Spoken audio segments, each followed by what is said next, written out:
Mənə verdin həyəcan, sənə qurbandı bu can. Məni yetmə yarı can, yetmə ay sevgili can. Yaxşı ki sən varsan, ay səni yanmayasan. Sən mənim tayımsan, bu dünyada payımsan.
Azərbaycan elində. Şəkərim sən, balımsan, ən dəyərli yarımsan. Dünyada bir kəsin yox, bir dənəsin varımsan. Gümüş kəmər belində, şirin sözlər dilində. Sənin tayın tapılmaz Azərbaycan elində.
Nəfəsim daralar, işıqlı dünyam qaralar.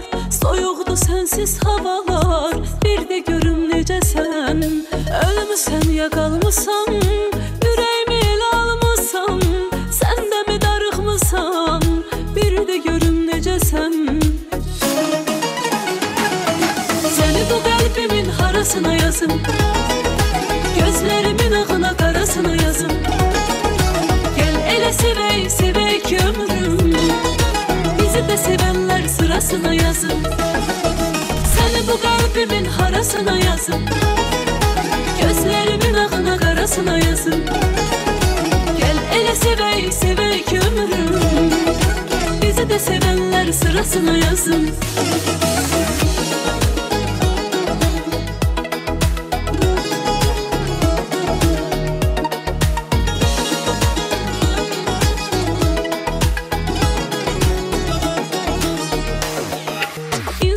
Yoxdur zalım, axı necə sənsiz qalım. Yenə bir təhərdir necəsən? İnsan güvənir, yıxılır, onda ümidlər qırılır. Darıxıram, ürəyim sıxılır, bir də görüm necəsən? Səni bu qəlbimin harasına yazım, gözlərimin ağına qarasına yazım.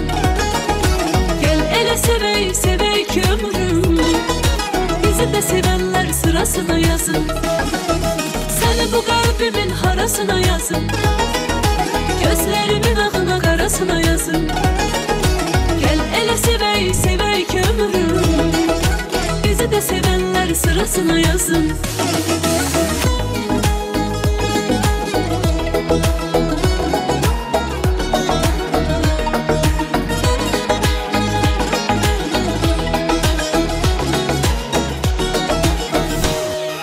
Səni bu qəlbimin harasına yazım, gözlərimin ağına qarasına yazım. Gəl elə sevək, sevək ki ömrüm, bizi də sevənlər sırasına yazım. Səni bu qəlbimin harasına yazım, gözlərimin ağına qarasına yazım.